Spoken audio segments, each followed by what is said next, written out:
LTTE ත්‍රස්තවාදීන්ගේ ග්‍රහණයේ සිටින ප්‍රාණ අපකරුවන් මුදා ගැනීමට 55 වන සේනාංකයේ සූදානමින්. පුදුමාතලන් සිට මේ පිළිබඳ තොරතුරු ස්වාධීන රූපවාහිනියේ කැලුම් ගුණතිලකගෙන්.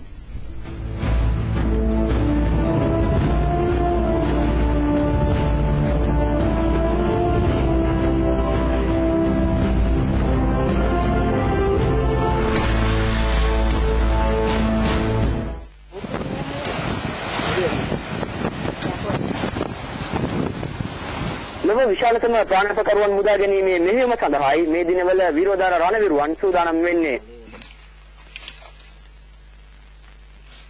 ලේච්ඡ LTT ත්‍රස්තවාදීන් ඔවුන්ගේ පැවැත්ම උදෙසා අහිංසක සිවිල් ජනතාව යුද මුක්ත කලාපය තුළ සිර කරගෙන සිටිනවා.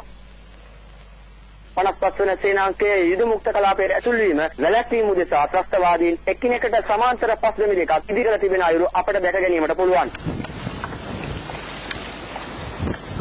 අහිංසක ජනතාවට හානියක් නොවන අයුරින් විරෝධාර රණවිරුවන් එම පස්දෙමි දෙකට නිරන්තරයෙන් ප්‍රහාරයක් කරනවා. ඒකී රටක් තුළ සාමය ස්ථාපිත කිරීමේ උත්තරීතර අරමුණ නෙවී රණවිරුවන් මෙම අවසන් මෙහෙයුමට එක්ව සිටින්නේ. ප්‍රභාකරන් තවදුරටත් දිවිරැක ගැනීම උදෙසා අහිංසක ජනතාවගේ පිහිටපත වෙනුයි සිටින්නේ. එහෙත් රණවිරුවන්ගේ මේ සූදානම වේලුපිල්ලේ ප්‍රභාකරන් ප්‍රමුඛ LTT ත්‍රස්තවාදීන්ගේ එම අවසන් අපේක්ෂාවත් සුණු විසුණු කිරීමටයි.